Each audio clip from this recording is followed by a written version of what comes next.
Good afternoon, everyone. Welcome to Emerging Feminist Research on Asia Speaker Series.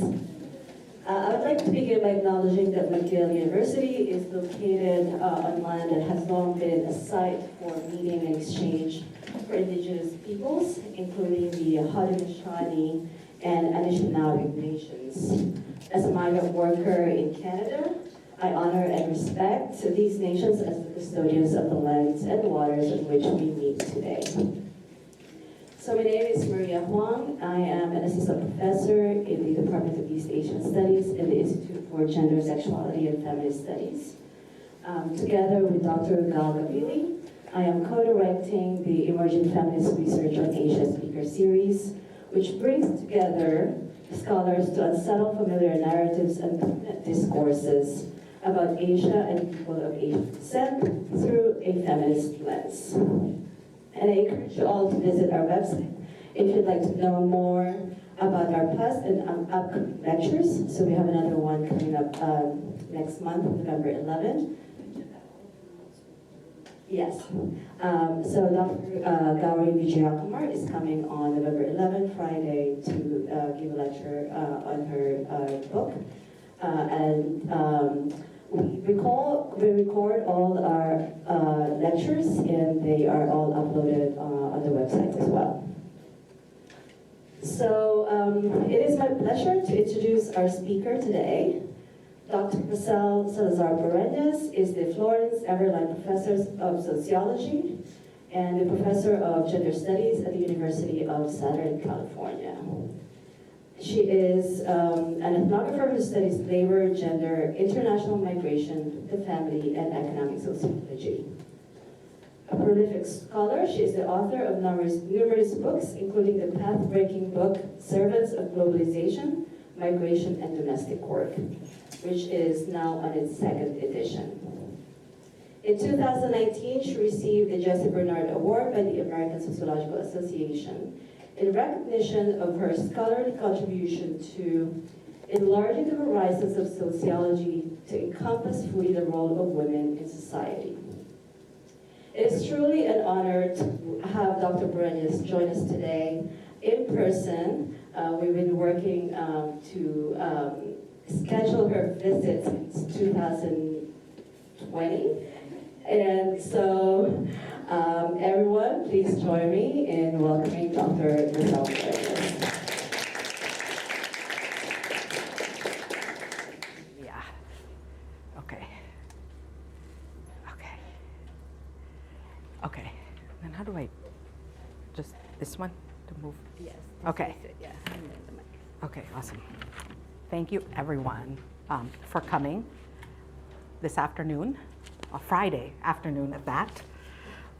So I would like to also begin by recognizing that the land on which this building stands is part of the homeland and traditional territory of the Haudenosaunee and Anishinaabe people. And I accordingly wish to pay respect to their people's past, present, and future, and their continuing presence in the homeland and throughout the diaspora. So the talk I will be giving today draws from my most recent book, Unfree, which is an ethnographic study of the labor and migration of Filipino domestic workers in the United Arab Emirates, or the UAE. So as a gender, labor, and migration scholar, two central questions have guided my research. First, how does gender constitute and is constituted in migration? And second, how does state governance shape the everyday experiences of labor migration? So empirically, I have primarily looked at the labor and migration of women from the Philippines. So what makes their experiences particularly unique is their global dispersion and presence in more than 100 countries, where they likely constitute the largest group of migrant domestic workers, which is the case, for example, here in Canada, but also Israel and the UAE, or they constitute one of the largest groups of international marriage migrants, which is the case in the United States and in Australia. So earlier in my career, my work primarily examined gender's constitution in migration. I was interested in seeing how gender in women's migration as a process explained the economy, state, family, and labor market. Then after a decade, I shifted to looking at human trafficking. And my inquiry into human trafficking falls under this broader question about state governance. So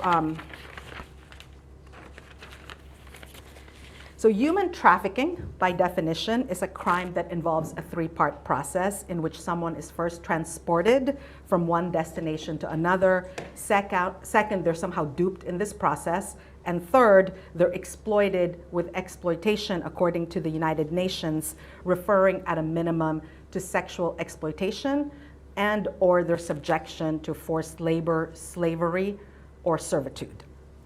So according to the International Organization, or the ILO, temporary labor migrants are prone to becoming victims of labor trafficking. And the most susceptible, they say, are domestic workers. So we actually know little about human or sex trafficking, but despite this being the case, gender and migration scholars, the sociologist Catherine Donato and the historian Donna Gabaccia, in this ambitious study that gives an overview and history of women's migration since the 15th century, found that a whopping 80% of all studies of all articles and books on gender and migration are actually on sex trafficking. They found this curious because, as they observed, the vast majority of these publications are not based on substantive empirical data, but instead provide at most no more than a legal analysis, if not a speculation based on news reports. And they cited my book, Illicit Flirtations, as a rare exception, and this book offers an ethnographic study of Filipina hostesses in Japan, a group of migrant workers who had been labeled sex trafficking victims by the US Department of State. So what are the effects of being categorized as a trafficking victim? This is the question that guided my study of hostesses in Japan. And as I observed in Illicit Flirtations, this labeling intensified their moral policing and resulted in the aggravation of their vulnerability to abuse. So it intensified the training required of them by the Philippine government, which in turn resulted in an increase in the length of their servitude and an increase in the amount of their debt. And so the need for more nuanced analysis of human trafficking is that which I wish to accomplish in my book, Unfree, and is it's what I will be trying to establish in this talk today. So, according to the ILO, domestic workers constitute approximately 25% of all labor trafficking victims globally. So those who are most vulnerable are said to be migrant workers. So what makes them vulnerable? So in almost all countries, with the exception of Italy, that legally receive domestic workers, they are what we can call tied workers or bound laborers, as their legal status is contingent on not only their live-in employment, but also their sole and continuous employment in one household, as well as their limited access to the labor market. So these conditions, because they deny migrant domestic workers freedom of association, technically render them unfree. So while other scholars have insisted that being a bound laborer results in the enslavement or trafficking of migrant domestic workers, I consciously avoid these essentialist reductions. So I do so for various reasons. First, they fail to account for the process by which stakeholders, including domestic workers and their employers, negotiate and navigate their unequal power relationship. Then second, my conservative definition of enslavement, which abides by the 1926 League of Nations definition of slavery to be one's right of ownership over another person, basically chattel slavery, does not apply to them. In contrast, however, my contemporaries usually follow the broader definition of slavery that has been provided to us by Kevin Bales. So according to Bales, slavery refers to the control of one person by another person for the purpose of their economic exploitation. So having this super broad definition is why Bales has no qualms telling us that there's 27 million slaves in the world today, or 40 million. He recently changed the number. And then finally, I avoid the term slavery and trafficking for the reason that they are not value-neutral concepts, but instead they're very politically charged and attached to a one-size-fits-all solution of prosecution, protection, and prevention. And so as a solution, trafficking basically mandates the rescue of purported victims, which in the case of domestic workers means their blanket rescue from their most viable source of income. And so it's for these reasons that I have chosen not to refer to bound laborers as either enslaved or trafficked, but instead I refer to them as unfree. And so to be unfree is a status that is not an exception to any country, but it is one shared by domestic workers in almost all migrant destinations, including, for example, Denmark, Israel, Lebanon, Gulf Cooperation Council countries such as Oman and the UAE, and various destinations in Asia such as Taiwan, Singapore, and Malaysia. And this likewise, as we know, historically applied to Canada until its recent reform to the Live-in Caregivers Program. And finally, it applies to the situation of the estimated 20,000 au pairs in the United States. So the book that I just completed examines how the unfree status of migrant domestic workers shapes their labor conditions. In this project, I ask what is unfree labor. I get to this theoretical question by empirically examining the conditions of their labor, how various stakeholders attend to their status as unfree workers, and third, how morals shape the ways employers and domestic workers interact with one another. So I get to the question then of what is unfree labor in this talk by first situating my discussion in the nascent literature of human trafficking studies. I'll then provide an empirical overview of the global migration of domestic workers, after which I'll proceed to explain my methods. Then I will situate my discussion in the literature, followed by the presentation of my findings, and I will conclude by addressing the question, the theoretical question, what is unfree labor? So trafficking, as we understand it today, was a concept constructed with the adoption in 2000 of the UN Protocol to prevent, suppress, and punish trafficking in persons. So while the definition of trafficking includes sexual exploitation, delegates could not quite agree on the question of whether sex work or prostitution in itself constitutes of exploitation. So this is why the protocol fails to give us a definition of what is sexual exploitation. And so this lack of clarity on what exactly is sexual exploitation then led to the emergence of two opposing camps of trafficking experts. So one group is comprised of abolitionists and another of sex positivists. So abolitionists generally see any form of sex work as exploitation, and for this reason, they associate any form of sex work with human trafficking. And members of this group tend to exaggerate the extent of human trafficking. Then the other group, those who are labeled as deniers, are mostly comprised of sex positivists who reject any type of sex work and the association of any type of sex work with human trafficking. And they tend to be at another extreme, as they often link trafficking with border policing and migrant exclusion. So scholars who engage with the issue of human trafficking are often caught in this oppositional binary and find themselves labeled to be one or another. I, for one, have been accused of being a human trafficking denier by the US Department of State, as they did not react too well to my criticism of their umbrella labeling of Filipina hostesses in Japan as sex trafficking victims.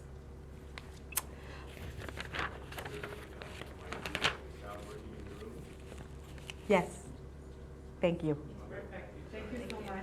So there is an emerging group of critical trafficking studies scholars. Most of their work examines the anti-trafficking efforts of governments and NGOs.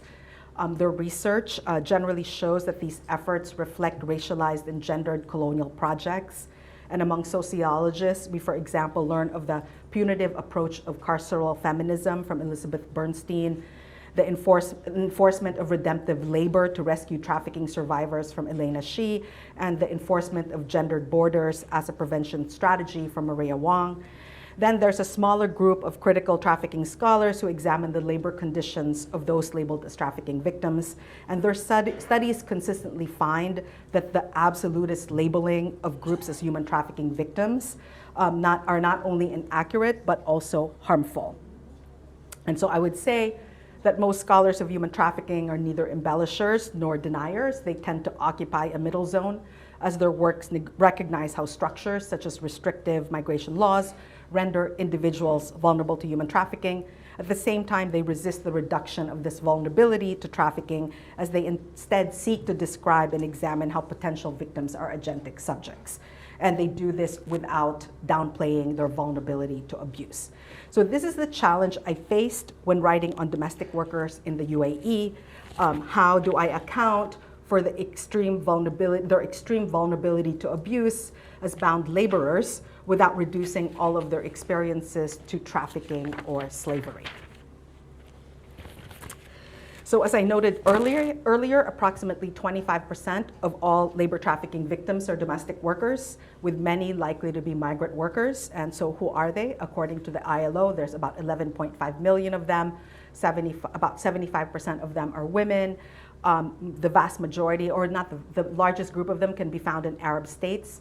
They're mostly from the global south, but the largest number of them are from Southeast Asia, specifically Indonesia, where there's the source of 2.1 million domestic workers, and there's about 1.4 million domestic workers from the Philippines. So while migrant domestic workers include irregular workers, the vast majority have legal status and are holders of what we can call a servant visa. And most, as I noted earlier, are bound laborers who are denied freedom of association. And so again, they're live-in workers who must solely work for their employer sponsor, and in varying degrees, they cannot easily change their jobs. So the inability of domestic workers to change jobs underscores their unfree status. So for example, in Gulf Cooperation Council countries such as the UAE, they have to secure the permission of their employer in order to quit their job or exit the country. And this is likewise the case in Singapore. In Hong Kong, they need not secure the permission of their employer, but if they quit, they only have a two-week period to find a new one in order to avoid deportation. In Taiwan, they can only change jobs if the state deems their employer no longer fit to employ them, which would happen if the employer passed away, declared bankruptcy, or left the territory. And then in Israel, domestic workers are limited to changing employers only 3 times within the first 63 months of their employment. So in Canada, which changed its laws recently, domestic workers were historically discouraged from changing employers by the requirement that they have to complete 24 months of continuous live-in employment within a 4-year conditional period in order to gain landed status. So by calling attention to the shared legal status of domestic workers as bound laborers, I do not intend to disregard the differences in their work conditions across countries. So this is a slide that I actually had to add in order to appease audiences in Europe, as they more than once have reacted in outrage to their association with employers in the Middle East. But without question, labor standards are not uniform but differ across destinations. For instance, domestic workers, that is au pairs in Denmark, are said to work no more than 3 to 5 hours a day, that's the law, while their counterparts in the UAE are legally entitled to 8 hours of rest per day, which basically means that it is within the rights of employers to require them to work 16 hours a day. Another example, in certain countries, they mostly do live-in care work, childcare, and in other countries, they do elderly care. And finally, as the last column indicates, their salaries are vastly different across countries. However, we should be careful to not solely base our knowledge of the labor conditions of domestic workers on the law, and this is particularly the case in Denmark and other Scandinavian countries where au pairs are supposedly nothing but cheap domestic labor. The fact is most of the au pairs in these countries are from the Philippines, so it's hard to picture them as au pairs, right? And so, but due to reported cases of the mistreatment of au pairs in that region of the world, the Philippine government actually barred their migration from 1998 to 2010.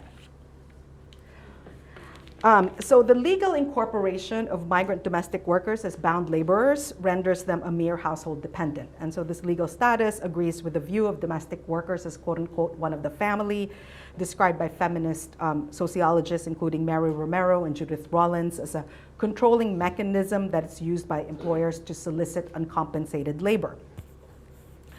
And so agreeing with the constitution of domestic workers as one of the family, most countries do not offer them labor protection. And if they do, enforcement is made difficult by the live-in requirement of their employment. So just to give you a few examples, in Singapore, domestic workers remain exempt from the Employment Act. In Taiwan, they are not covered by the labor standards law. And in Israel, they historically had the right to a weekly rest day, but a 2009 Supreme Court ruling excluded them from the work and rest hour law. As such, they do not have the right to overtime pay or a day off. And so a few countries commendably grant protection to domestic workers: Jordan, Canada, and Italy, to name a few. But as Abigail Bacan and Divis Stoulis have observed in Canada, the enforcement of these laws are not a priority, resulting at the end in the absence of protection for domestic workers. But we can be hopeful because we have seen some shift in the labor rights of domestic workers since 2011, when ILO Convention 189, or the Decent Work for Domestic Workers Convention, was passed. And since then, many states, including Singapore and the Kingdom of Saudi Arabia, instituted labor protection, including a mandatory weekly rest day for domestic workers. So I addressed the question of what is unfree labor by focusing on domestic work and what we could arguably describe as a worst destination of the UAE. And this is where domestic workers earn significantly less than their counterparts in other countries, where they historically did not have the right to a day off, and where they still need to secure the permission of their employer in order to quit their job or exit the country.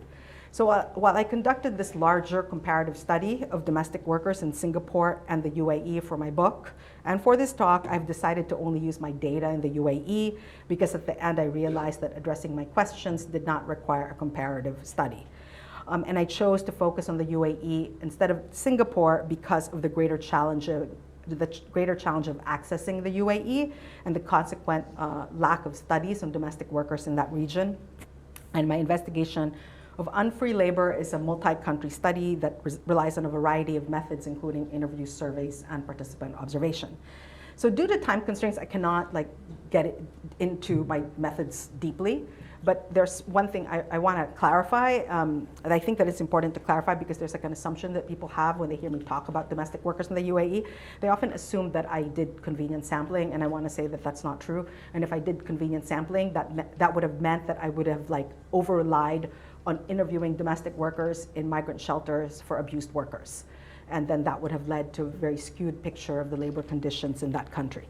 But what I instead did was that I made sure that my sample represented a diverse range of domestic workers and included documented and undocumented workers, workers with a day off and workers without a day off, and workers for households of different nationalities and ethnicities. So those who work for Emiratis, other Arabs, South Asians, and Europeans were represented in my sample. So domestic workers, so getting into my data now, domestic workers constitute of the largest group of migrant workers from the Philippines, and the largest constituency of them, about 2/3, are actually migrating to Arab states. So while this is the case, migrant domestic workers in Arab states remain understudied. And I have come to learn, however, that it's important we study them, because I've come to learn that our common assumptions about who migrants are actually do not apply to them. And so unlike other migrants, they tend to be without resources as they come from areas without a wage economy. And they are some of the poorest from the Philippines. They are what we can call disenfranchised citizens who reside in these extremely rural areas with undeveloped infrastructures. And so they tend not to have access to welfare benefits such as public education. And it's for this reason the vast majority of my informants had at most 6th grade education. And then they tend to reside in huts such as the one on the picture without running water or electricity. And they often migrate to survive. Access to being able to purchase rice is a big goal of migration for many of them. And then many are single mothers, with those coming from the Muslim region in the autonomous region in Muslim Mindanao, usually giving birth to their first child by the age of 14. And so I wanted to share their characteristics to explain why they would go to such a high-risk destination. And it's because for them, the unfreedom of servitude of being a bound laborer in a country like the UAE gives them a promise of economic mobility that is otherwise, denied to them by the unfreedom of their poverty in the Philippines. So I am not the only one concerned about the bound laborers. And so there are scholars who are increasingly paying attention to this bound labor status of domestic workers.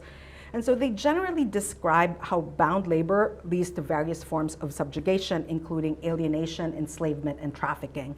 So in their discussion, certain assumptions of freedom are embedded in the analysis. Interestingly, questions of freedom is not one typically engaged by sociologists, but instead by political theorists. Yet identifying our assumptions of freedom, I think, is necessary to our understanding of the labor process of bound laborers.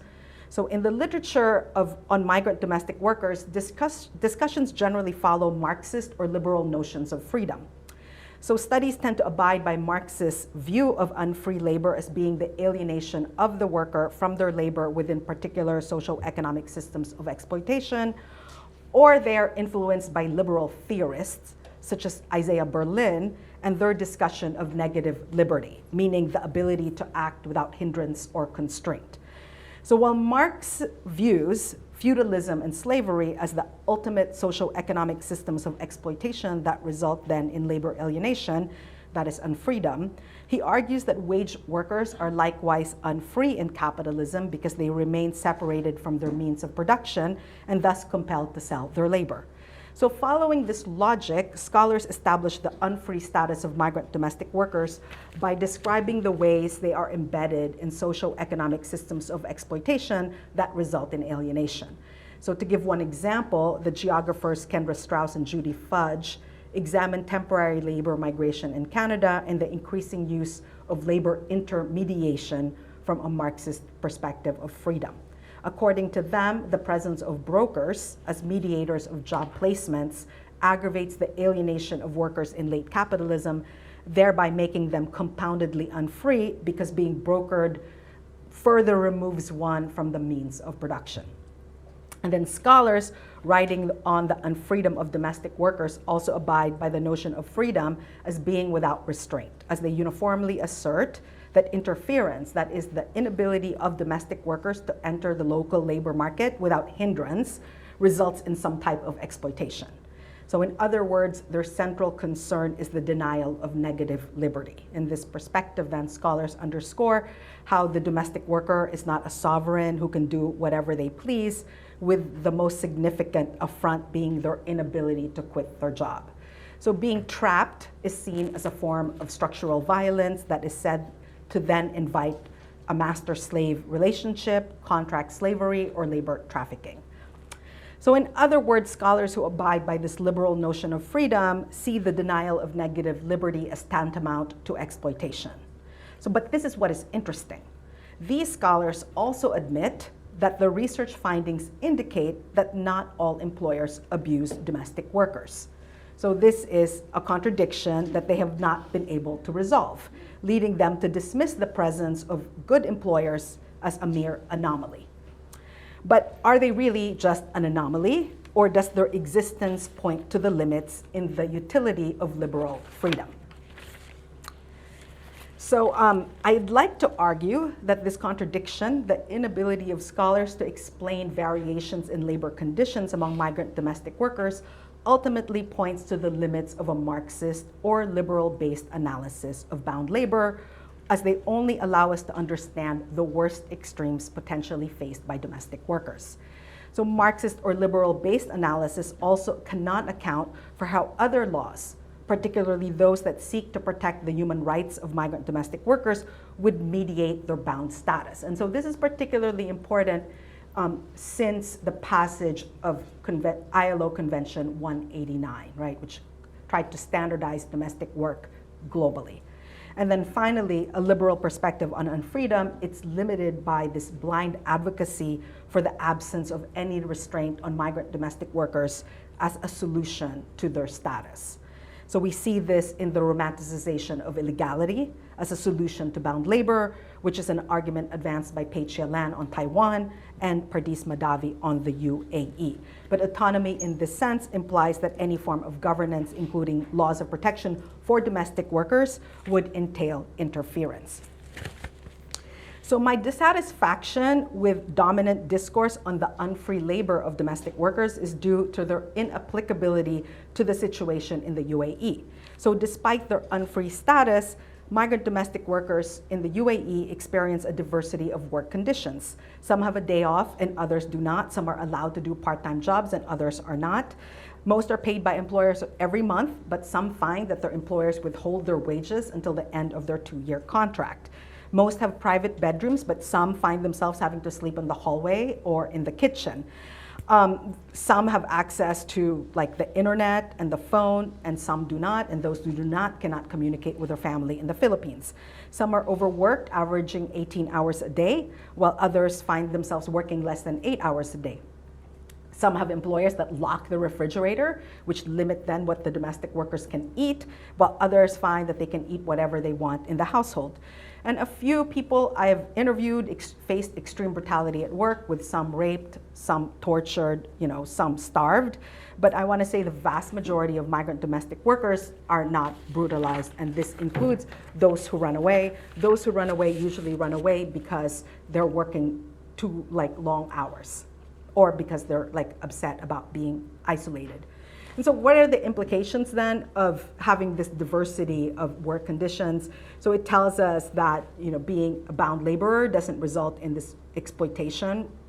And then second, it also tells us that unfreedom does not necessarily result in abuse, but instead it invites the absence of labor standards. And it's this absence that leaves domestic workers then susceptible to abuse. So how do we account for this diversity and simultaneously foreground the susceptibility of domestic workers to abuse? So before I get to this question, which is the crux of how I wish to answer the question, what is unfree labor? Let me provide this more systematic description of the diversity of labor standards across households. So there are many variables that we could use to measure domestic work, and I list them there. But I want to focus on food consumption, and it's because domestic workers themselves use this to value their labor. And so I have this example here. Domestic workers who I met at compulsory workshops for them in the Philippines, we stayed in touch through Facebook, and so one of them reached out to me to tell me she landed in Kuwait and landed with a good employer. So when I asked her how she was doing, she told me, thank God that my employer is so very kind to me and all food are give to me. But I'm not the first scholar to look at food to measure domestic labor conditions. And so others who have done so include the sociologists Mary Romero, Pierre Handanu-Sotelo, and Pei-Chia Lan. But unlike my peers, I do not just find food to be a measurement of a mechanism of oppression, a perspective that was pushed strongly by Mary Romero, or see food as a means of establishing boundaries and status hierarchies, as Lan and Handanu-Sotelo both illustrate. And so instead, in my study, I use food as a more neutral category. And so this is what I found. Across households in the UAE, domestic workers face work conditions that can be described as either dehumanization, infantilization, or recognition. And this would apply to all the conditions I listed in the prior slide. So briefly, in the case of the day off, for example, recognized domestic workers are those who can leave the house, spend the night elsewhere. They have a day off, an independent day off every week. Infantilized domestic workers can only leave with a chaperone. And then if they're even allowed to leave at all, it's very infrequent. And then you have dehumanized domestic workers, and those are just the ones who are isolated and never see the outside world at all. So now I'm going to talk about this in the context of food. So there's households that dehumanize domestic workers. And so in these households, employers don't feed their domestic workers sufficiently. And they feed domestic workers no more than leftovers, rotten fruits and vegetables, and undesirable parts of the chicken or meat. So in its worst form, dehumanization occurs when employers starve domestic workers. So Annalisa is one person who found herself starved because her employers only fed her rice for every meal. And so then another example of dehumanization is when employers only limit domestic workers to only eating one meal per day, which actually happens to some of them. And so in one case, interviewed a woman named Marakar. She complained to her employers that if they don't feed her more than once a day, she would likely starve to death. And one of her employers, an Emirati, responded, and I quote the employer, "Dogs only eat once a day, so why can't you?" And so you can just see how they're really dehumanized by not being given adequate food. Then you have domestic workers who find themselves infantilized by by employers. And so these are domestic workers in households where the employers never care to figure out what their domestic worker wants to eat. Like they feed them adequately, but if they never ask them, what do you like to eat, and then provide for it, right? So you have Josa here who works for a Lebanese household, and she's like, I can totally deal with Lebanese food. Some are delicious, some are not so delicious, but it's totally fine with me. But it's not always that infantilized domestic workers find it acceptable. In some cases, they find they're close to more dehumanized. So this is the case when they find themselves eating foods they really can't stomach at all. So I have one interviewee, she worked for a personal trainer who was very conscious of her domestic workers' sugar intake. And so she was banned her from eating rice or anything unhealthy. She's like, you can eat anything in the house, but what was available to her for her to eat was quinoa and power bars, right? And so she was just could not take it. And so, so you can see that even the well-intentioned employers don't realize that they're close to dehumanizing the people that work for them. And then you have households that recognize the humanity of domestic workers. So in these households, employers make sure that domestic workers get to eat what they want, right? And so they do this in a variety of ways. One, they give them a food allowance, which usually amounts to no more than 100 Canadian dollars per month. Second, they ask them what they want to add to the grocery list. And so usually someone like Dora, that's her case, so the employer knows to always buy rice. And then third, they give them free rein in the kitchen. So I wish to point out, however, that being recognized does not mean that you're equal to others in the household. So domestic workers usually know that there's a status hierarchy that still limits what they can eat in the household. They know better than, for example, Dora knows not to add strawberries or Skippy peanut butter in that shopping list because those are expensive items in the UAE. And they also know not to eat the leftover cake in the refrigerator. And so being recognized does not mean being equal in the household, is what I want to point out. So let me now start my longish conclusion. And I want to return to a question that I posed earlier in the talk, which is how do we account for the severe structural constraints that limit the freedom of domestic workers without flattening our understanding of their experiences to be one of severe oppression. So doing so requires that we shift from a liberal towards a Republican framework for understanding freedom. So liberals generally see freedom as the valuation of individuals over society. Republicans, little r Republicans, in contrast, value community over the individual. So as the political theorist Philip Pettit explains, on freedom is not the denial of autonomy, but instead it's finding oneself susceptible to domination. And freedom then is the minimization of this susceptibility. So according to Pettit, and I quote him, what constitutes the power relationship is the fact that in some respect, the power bearer could interfere arbitrarily even if they are never going to do so. So to put it another way, domestic workers are unfree, not because their employers control their ability to quit their job, but because employers can interfere upon it. So this formulation of unfreedom allows us to see it as a process, for it enables us to recognize that the arbitrary power of employers could lead to a variety of outcomes. We need to acknowledge that being able to interfere does not mean that one will necessarily do so. So as we saw in the case of food, some employers chose to deny domestic workers access to sufficient food, while some gave them more than they could possibly consume. So I do want to caution us against seeing the positive outcome of having access to food as our end goal, as its provision does not omit the continued susceptibility of domestic workers to abuse, which arises out of the arbitrariness of their situation, which is their unfreedom. So an employer who gives adequate food in one day could decide to no longer feed their domestic worker another day. So we see this in my interviews. So I've learned that the most generous of employers are rarely altruistic. including the British employer Caroline, who complained, and I want to quote her extensively here. She told our team, now they just expect to have free reign on your fridge. And and when they're doing the shopping as well, like mine, you find that they're buying things that they don't need. Or they will buy shrimps or something to make their shrimp noodles. And I would never buy shrimps. And then they're buying themselves cans of Coca-Cola and things. And I'm saying, look, I didn't say I was gonna keep you in bloody tin soft drinks, I'm not going to pay for that. You want Coca-Cola? Buy it out of your wages. A lot of them are asking for toiletries as well. And I'm saying, piss off, I owe you. I pay you enough money to buy your own antiperspirant. So they're pushing the envelope the whole time. They're asking for more and more. So of course she's complaining, but she's still paying for the shrimps, right? And she's paying for the antiperspirant, but she's like bitching to us, right?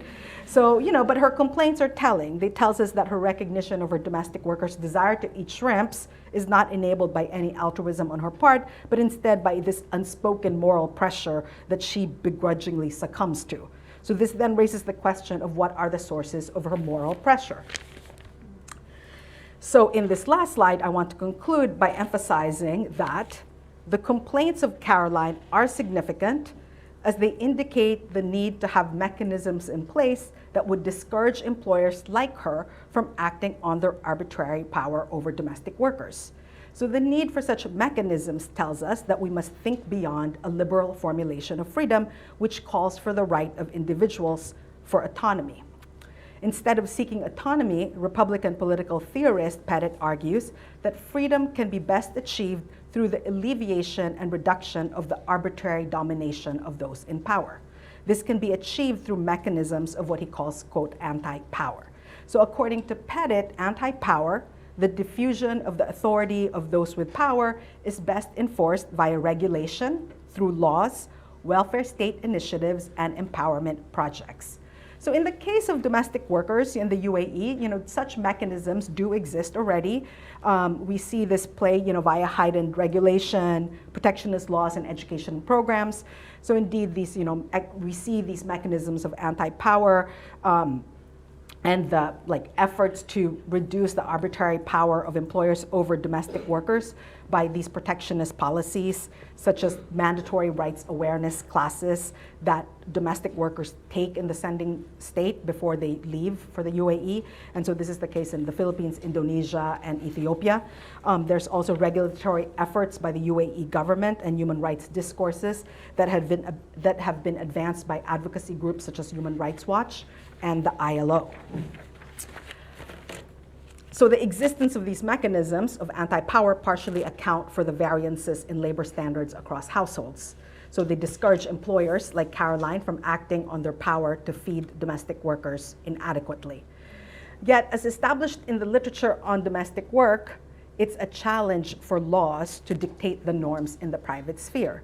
So this tells us that gender distinguishes solutions of unfreedom, as migrant women who are concentrated in informal private workplaces and migrant men who are concentrated in formal public workplaces require distinct mechanisms of anti-power. So it's on this basis of this gender difference that in my book, I expand on Pettit and their push for regulation to delimit the ability of people with power to impose arbitrary domination on the unfree. And so I argue and demonstrate in my book that it's also morals and not only laws that mitigate the arbitrary authority of employers. So indeed, migrant domestic workers have come to learn that morals are a tool they could utilize to negotiate for better labor conditions. So they learn this not only from one another, but also from the compulsory pre-departure seminar administered by the Philippine government. So this is where they learn the minimal labor standards of their employment, such as their right to 3 meals per day. So this is where they are told that they need to, quote unquote, talk to their employers when the latter fails to uphold these minimal standards. So it's from taking these seminars that a dehumanized domestic worker, such as Annalisa, who was only fed rice, right, learns to directly question her employer's decision to not feed her anything but rice. So when hoping to improve their labor standards, domestic workers more or less rely not on the law, but instead on morals. So without question, morals dictate that employers such as Caroline recognize the humanity, including personal preferences for food, including shrimp and Coca-Cola, of domestic workers. So Caroline's words, however, tell us that this moral pressure is not one that employers necessarily embrace, thus warning us of the precariousness of recognition for unfree workers in the UAE and across the globe. So thank you so much.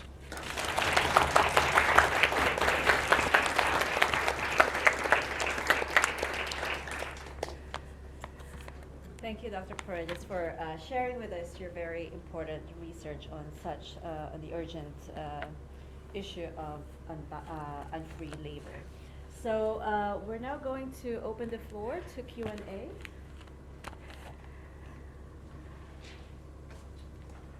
Yes, yeah. So I was wondering if you could talk just a little, and I know you talk about it in your book, but for those here who may haven't had a chance to read it yet, if you would mind saying a few more words about morals as something that is not legislation. Like you gave one example, like how far does it go? Does it become an infrastructure? Is it more about communication? Yes. Yeah, so thank you for your question just about morals as like, it's like takes us towards the informal sphere, right? Like how do you, so it takes us to the informal sphere, right? But how I came to morals, so I will answer your question by just answering how I came to morals. So in sociology, there's labor studies, and labor studies is like very much influenced by Marxism, and so a lot of studies that we have on work and work conditions, labor, like really focus on how the structure, organization, behavior of employers or employment leads to the maximization of the extraction of labor, right? And so I found that as a labor scholar, not the most useful for looking at the situation of domestic workers. Like you don't see, employers like maximizing their work, of domestic workers. Sometimes they're very conscious of minimizing this work out of guilt. And so to make sense of this behavior, I turned to the literature and economic sociology. So in economic sociology, they're not looking really at the labor process, but we really should recognize that the economy also includes like the labor market, right? It's an economic structure.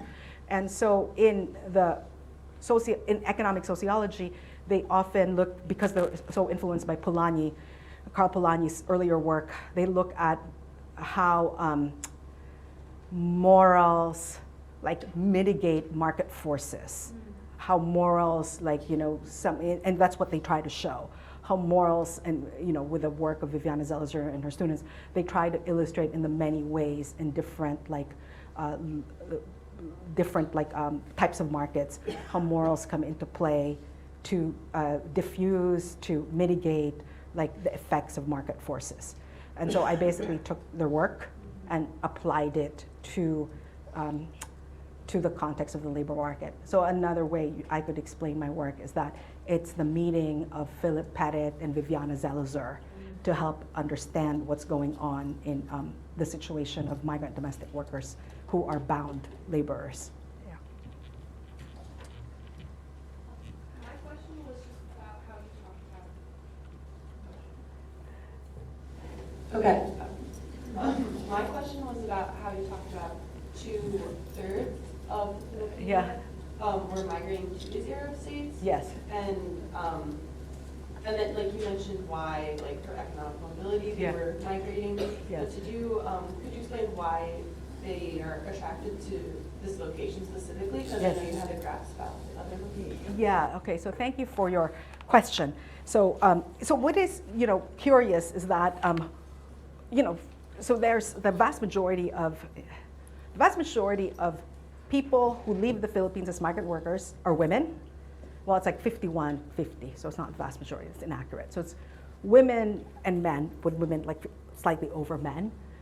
But what's curious is that if you look at where they're coming from, the vast majority in the Manila, the national capital region, are men. It's so interesting. But then if you start going remote mountains, literal mountains, Cordilleras Mountain, that's you'll see it's 80% women leaving. It's really fascinating. So suddenly you have this skewed number, like it's all women. So you're like, well, who are these women? And then you look at where are they going, right? So where are these domestic workers going? You're like, oh, so like 2/3 of them are going to Arab states, like Oman, Lebanon, UAE, mostly to Saudi Arabia. And so then why are they going there? Why aren't they going elsewhere? And so while their Philippine domestic worker diaspora is huge, there's a hierarchy of destinations. So Andrew Mary Paul, a sociologist, wrote about that, where she's like the primary tier is Canada, secondary tier is like Israel and Taiwan, tertiary is like Malaysia, Singapore, and then the bottom of the barrel is like the UAE and other Arab states. So there's a distinction between the average salaries that they'll make. And so in Canada, they make more. Like in the UAE, as I noted, the starting salary is supposed to be $400 a month, but it's only $225. And so it costs them nothing to go to the UAE and other neighboring countries. In contrast, it costs them a 6-month wage penalty, plus you're required to have a high school education to go to Singapore, Malaysia, the tertiary level. And then, so they can't even access that third level because they don't have a high school degree. And then they don't have kind of even the resources to borrow money, right? And so, so it's like a 3 to 6 month salary deduction for Singapore, like a 12-month salary deduction for Hong Kong and Taiwan. I mean, so it's like, they really go into massive debt to go to these countries. And so you can see the bound labor status so aggravated in these countries, right? But for these women, what happens is they come from these super remote areas, and then there is what is called the fixer who goes to those areas by foot, literally, and they come from cities like the urban cities, provincial cities, and say, come to the UAE, it's not going to cost you any money.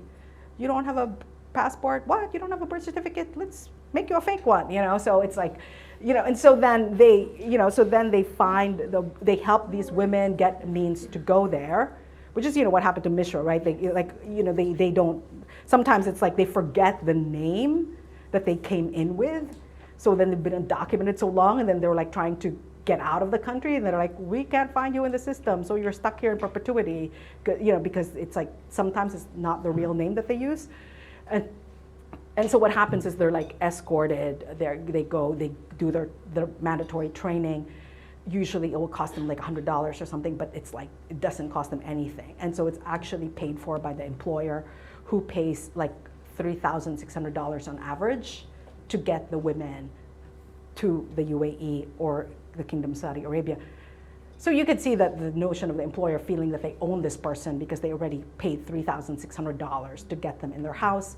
And that's why it's also when the domestic worker decides like, oh my God, this work is horrible, like they'll want to quit. They can't quit because then the employer's like, how am I going to get my $3,600 back that I thought guaranteed me 2 years of labor? Even though it's paid labor, I don't want to pay another $3,600.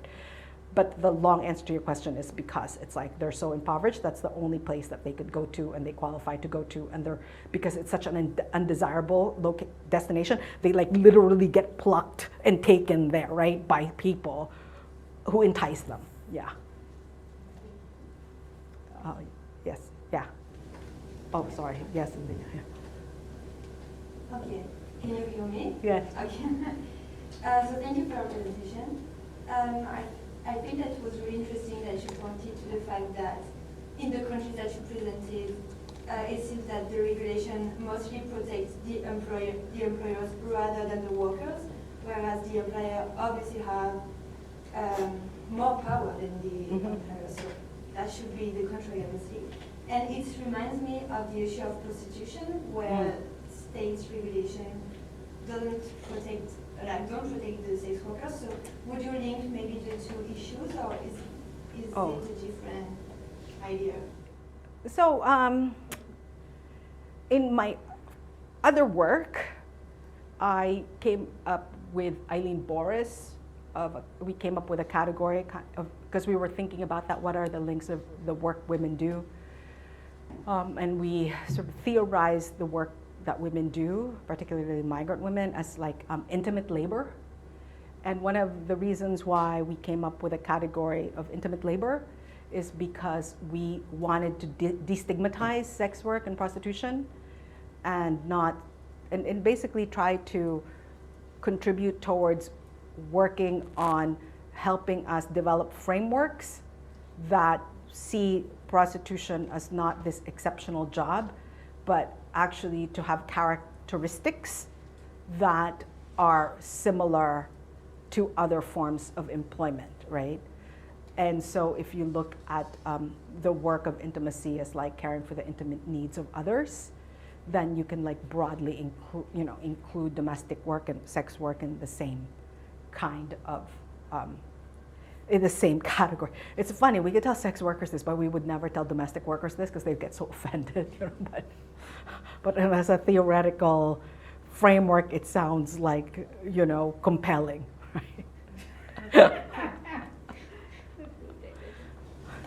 was going to ask something like pretty similar, so I think you kind of answered it, but I was just going to ask about, like, I was really interested in the discourse of, like, sex work being included or excluded in the definition of human trafficking. And so I was going to ask, like, how you came about your definition of human trafficking, but I think with the framework is... So I didn't define human trafficking. Let me just be clear about that. Okay, so like there is like a U.S. definition and there's a UN definition, and I gave you like so we usually go like we meaning trafficking studies scholars go with a UN definition, and so what's really interesting is that if you're interested in this, it's like people like Sylvia Scarpa and Joe Doazema are like historians who wrote about this, and they looked at how trafficking in the last 100th century has been discussed in by the United Nations.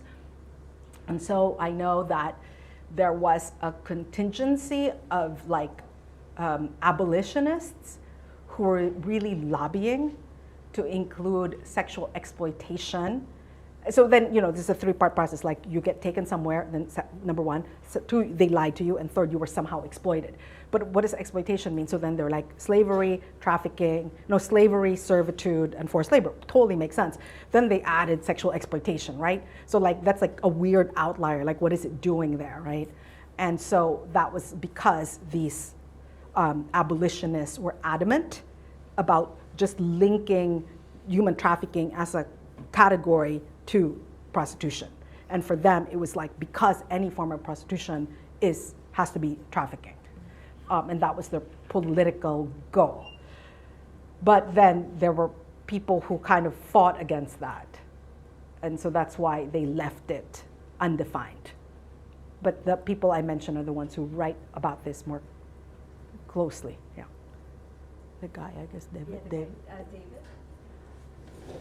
Hi, I was wondering if you could talk a little bit more about the relationship between morality and regulation. Okay. In the sense that I think one thing that seems to be coming out is, and it's what you've been saying, is that the ways in which morality is constructed seem to be related to regulation, right? Like you talked about how, you see people in the UAE thinking they have the rights over people because they pay so much money for them, which is something that comes from the regulatory environment. You talked about morality being something where people are asserting the rights that they've been told they have under regulation. And then employers feeling guilty because that's tied into the regulation. Are those separate categories, or does regulation influence how morality is understood and constructed? Yeah, so thank you for your question.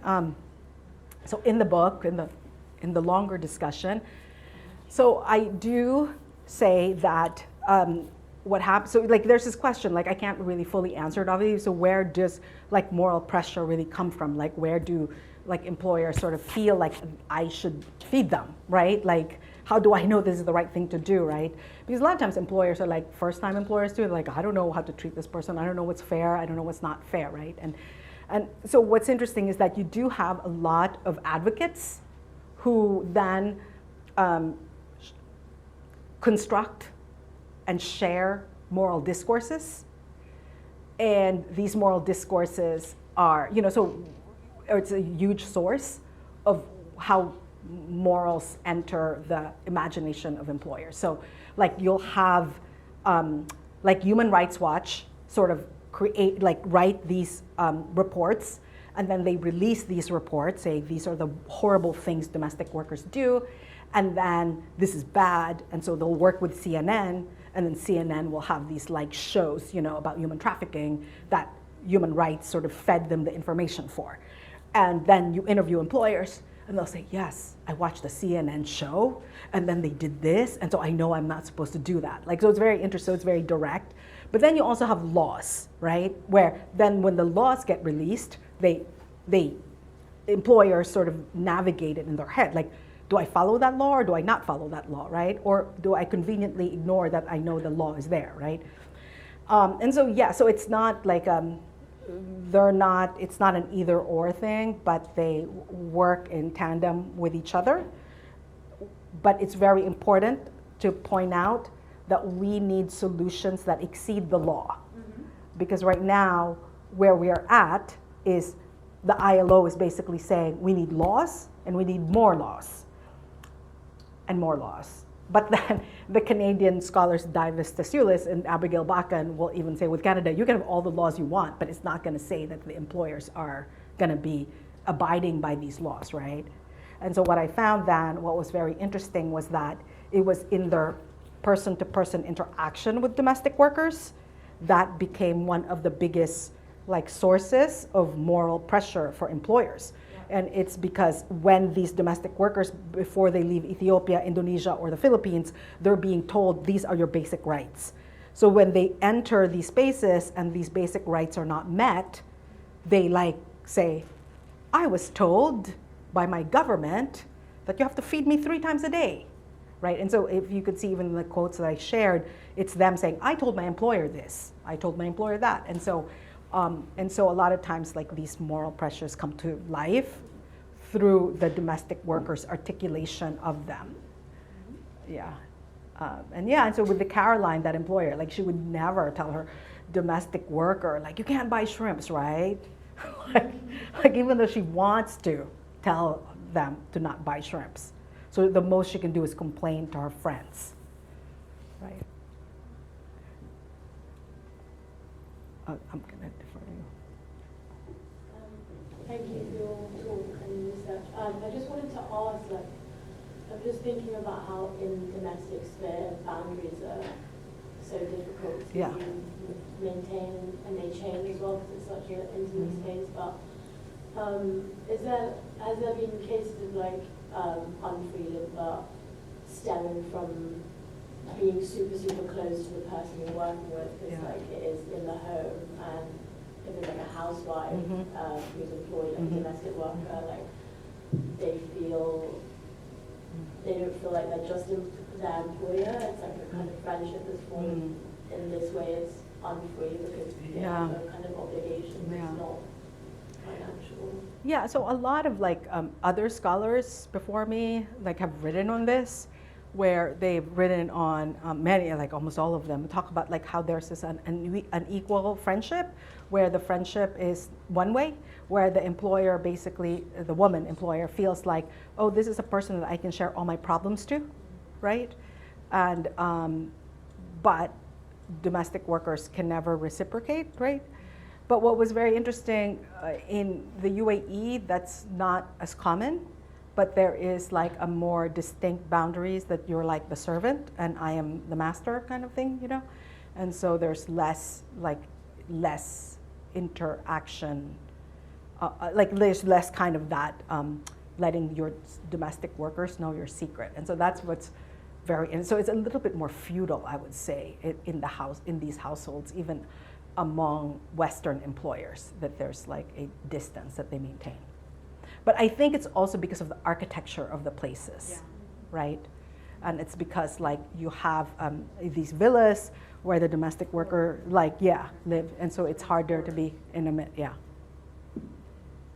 I guess I have something to say about architecture, right? No, I got asked to give a talk at an architecture department. I was I have nothing to say in an architecture department. I was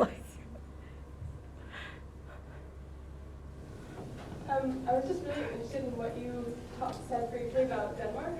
And, I was actually there last semester, and I did some a little bit of research or background reading on immigration there. Yes. And it's kind of the like dichotomy of this like the kind of perspective of this beautiful like welfare state where everyone has a high quality of life. And I just wonder like what you found in terms of if that kind of perception actually worsens conditions, because there's like this idea that everyone is protected under labor laws, even though they're not. But like I was surprised by kind of saying that they should only work 3 to 5 hours a day, but then the Philippines actually banning people from going there because the conditions are so bad.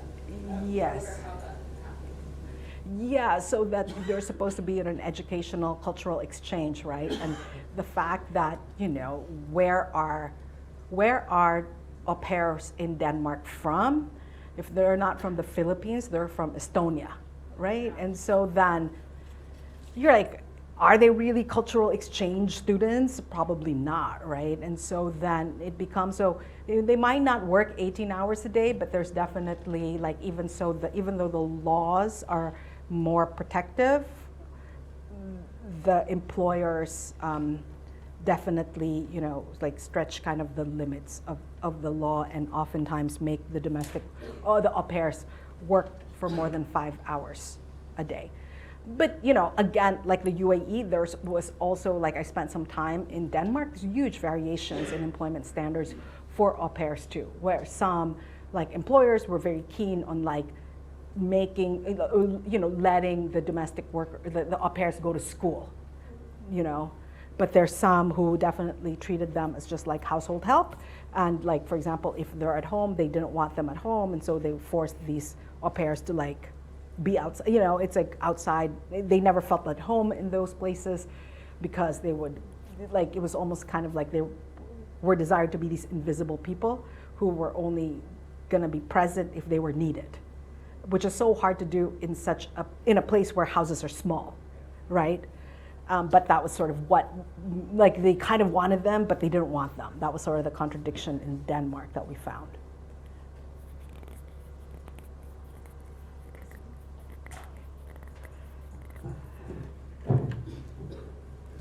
Thank you so much for the very insightful lecture, and I really appreciated your definition regarding freedom and the challenging the sort of conventional, right, narrative of slaves and trafficking. But my question is about the sort of long-term perspective of freedom. I know you have a good spatial survey about the chain of precarity and talking about long-term perspective. Yes. And I know that the migrant workers, you know, kind of circular, right? They go back, despite of labor abuses, they still go back. Right? Yes. So wondering that the sort of long-term perspective of freedom that Yeah, no, thank you for your question. I mean, I think the only thing I can say is that morals help mitigate these very extreme relationships of inequality, and that my conclusion is that these domestic workers will remain like precarious. And they have this, you know, I think it's also like, you know, there's kind of a myth and celebration of migration, and that you can't somehow get like go up, you know, it's like a mobility mechanism. And I was like, we did not find that at all. Our conclusion is that it's so depressing. Like it's like they can't save money. Like, so for example, it's like, I have a migration goal. Like, you know, before they leave, they get this class. It's like, the class is like, okay, how are you gonna save money? You make $400 a month, and then don't send more than $200 a month back to your family, save $200. So that means that at the end of your 2-year contract, you have $4,800. What kind of business can you have? Oh, nothing. So you have to do another cycle of migration, you know, so it's like, so then they're told, like, be prepared to do more than 1 2-year contract, right? But then let's say, like, they were really good, and they were able to save like nearly $10,000 after 4 years. And they're like, oh, I can almost start my business. Oh no, there was a tornado that, you know, blew away the roof of my house. Oh my God, my father got cancer, you know? And so then, like, you know, now I have the means to have them not die, right? But then my $10,000 is gone. And so that's what we like repeatedly saw happen for for the domestic workers. There was no like, oh, I'm gonna save money and then spend the $3,600 to go to Singapore, to Hong Kong. Oh, I'll save $7,200 to go to Taiwan. It's like, which is what Andrew Mary Paul found. I was like, we found these women as like just this kind of, it's beyond a cycle of poverty because it crosses generations. So these are people whose mothers were domestic workers and they're still living in these like hut-like arrangements, you know? And so, so it was really kind of depressing. So the most we could say is that while they are living in these extremely unfree, impoverished situations, how do we then mitigate their like abuse? Like how do we make sure they're like fed 3 times a day and not like once a day, like as is the case in some households. Yeah, but it's depressing. Hi, thanks so much for your great presentation. I have a question regarding the legal framework of kifala. Yes. I know you're not a proponent of comparative studies, but since your sample is quite wide, I was wondering if you noticed some structural differences. Yes. And whether there are similarities across Arab states because Yes. of this legal framework. Yes. And I also have another question regarding the food, which I thought was a really great ethnographic angle. Have you looked at many instances of agency or socialization around food on the resting day, either to make a bit more money or to gather within your own communities? Okay.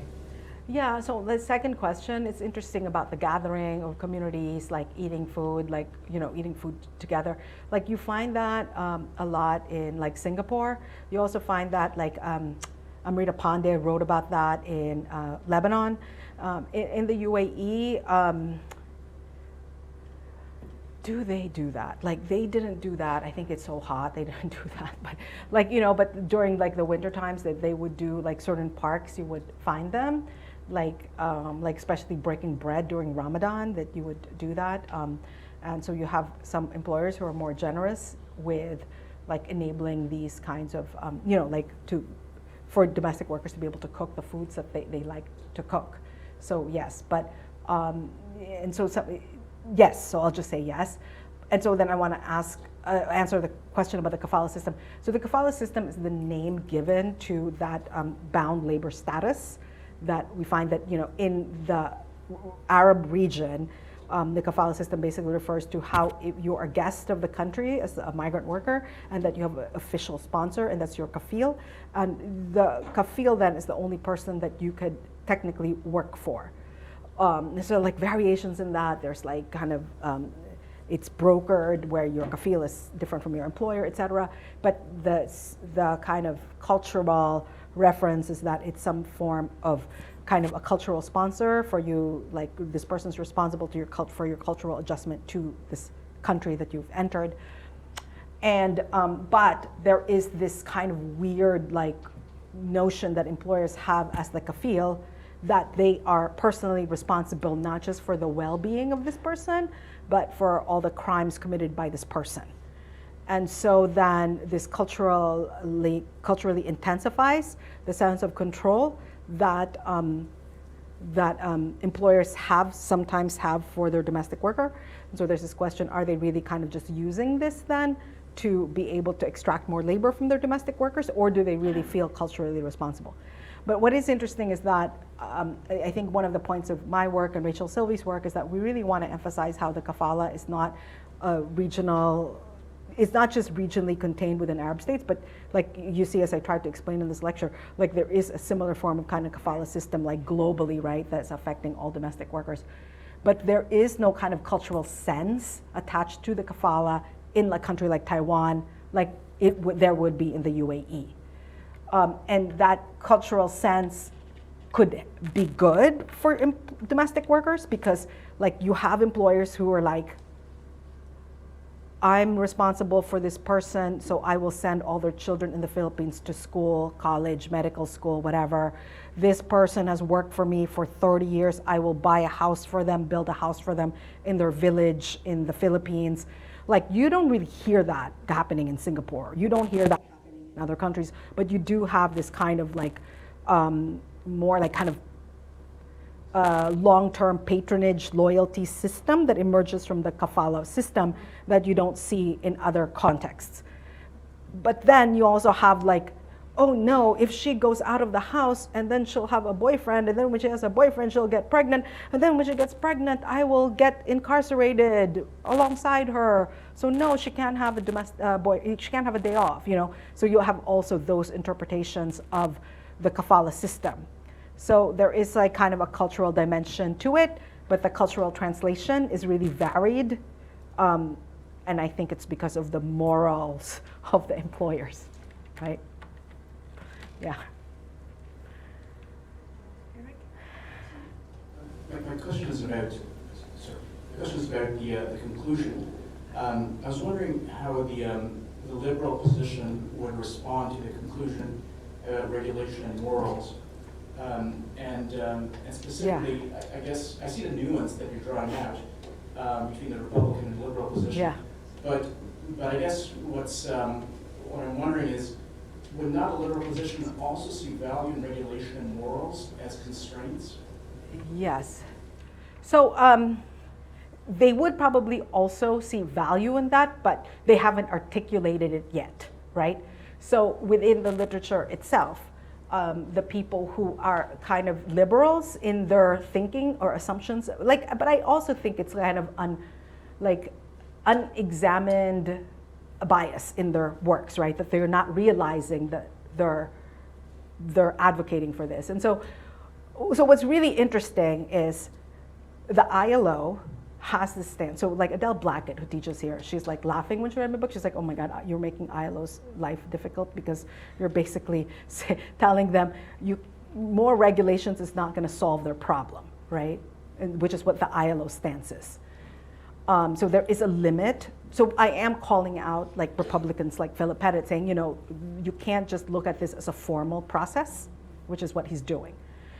But then my contemporaries, they seem to be kind of stuck in this liberal, like they haven't really analyzed what their bias or like embedded assumptions about freedom is.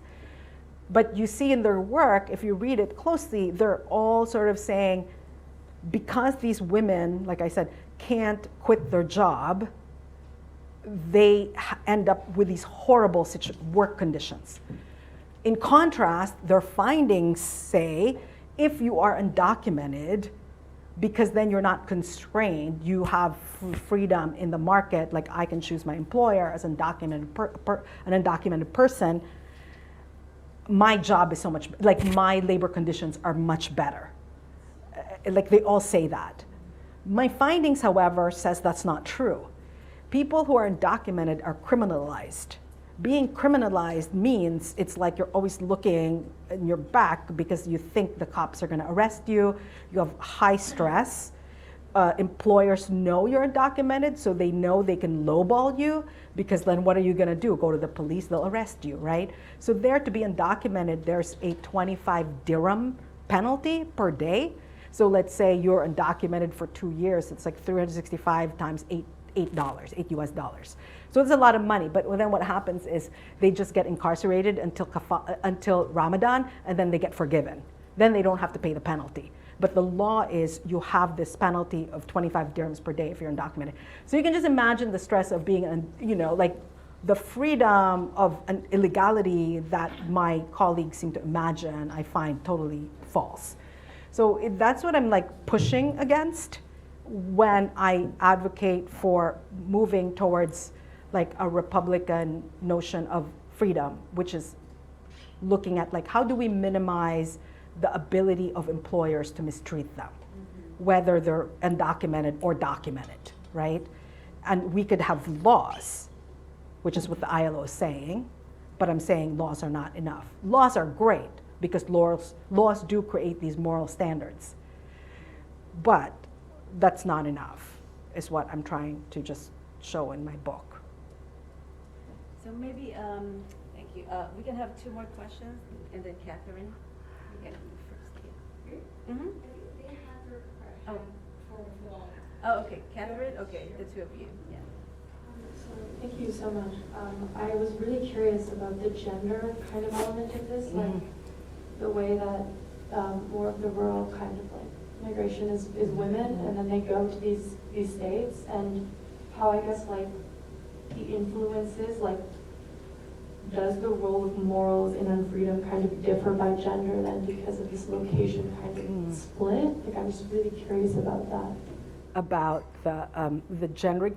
So like in terms of the morals and gender, I think that I do find that like we could genderize our discussion of like anti-power. So for example, like Philip Pettit is so all about formal mechanisms. Like in his work, so he's like the guy who is like really the leading theorist on like Republican freedom and unfreedom, and he's very interesting because if you look at his like resume, it's like very scary. Like he's a consultant for like the country of Spain, like he consults with countries to create their laws and stuff like that. And so it's very formal, it's like formal mechanisms of protection for vulnerable people. And so for me, as a gender scholar who looks at domestic workers, who looks at women's situation in the private sphere, like I'm not so sure that the formal mechanisms advocated by someone like Pettit would be enough. Yeah, so it's not like either or, it's enough, like we need more, right? Yeah. Final question. Thank you. It was just an extension, so thanks so much again for the intellectually engaging and empirically nuanced analysis in the book. I wanted to build on the question of long-term residency. And in the book, you mentioned that you intentionally do not exclude you exclude women, American University workers who have established, like invested in building a house or having some entrepreneurial business back home. So why? And then back to the... I'm like, did I include this? Okay, I was like, did I? I was like, I didn't know. Did I? Okay. I don't know, but okay, go ahead. But I was wondering why exclude them if perhaps they might give... I know you mentioned... Oh, okay, now I get it. Yes. Exceptional woman who has actually made it, because the main conclusion is these women actually, they're still... Yes. You can unsay them, and they're still underdead. Yeah. And then, yeah. Okay, so the question makes sense to me now because at one point I talk about their pathways, like what happens to them, right? And so I basically said, so it's not so excluded, but I basically said the way I designed the methodology prevents me from accounting for those women. So it wasn't like I excluded them, but it's like I was constrained to be able to go to areas where they are from. And so I talk about that in the methods, actually. I said my interviewees, so they asked me to go to where they're from and they would invite me, but the invitation would go with, so when you go there, you should probably wear my clothes because if you don't, you might get kidnapped. And then you look at, okay, where are they from? You're like, oh, great, that's like the communist guerrilla fighters are from their area. Oh, great. And then, another person, the Abu Sayyaf is headquartered. That's like a Al-Qaeda, group. They're like, so I was not keen on going there to see, did they build a house? You know what I mean? So I was like, oh, I'll skip that part. So I did talk about that in the methods that I was, the extreme, so these, again, I said they are from areas that have been abandoned by the state. And so you imagine if a place has been abandoned by the state, who's gonna be there? Like communist guerrilla fighters or like Muslim separatists, right? And I was like, that was, I think, too risky to go there. And there's some who are from, but it was really be okay, you have to fly to this city. So you're like, okay, let's fly to Manila. That's 18 hours. Then from Manila, you fly to this other city. It's 2 hours. And then you get to the city. My house is a 10-hour car ride through these mountains. I was like, right? So you're like, I'm not going there, right? So that was why. So it wasn't like I excluded them on purpose, but it was because, and I talked about this in my methods, like I was constrained from being able to account for them staying there, right? Yeah. Okay, well, thank you, Rhacel. Yes. Everyone, please join me in thanking Dr. Parreñas.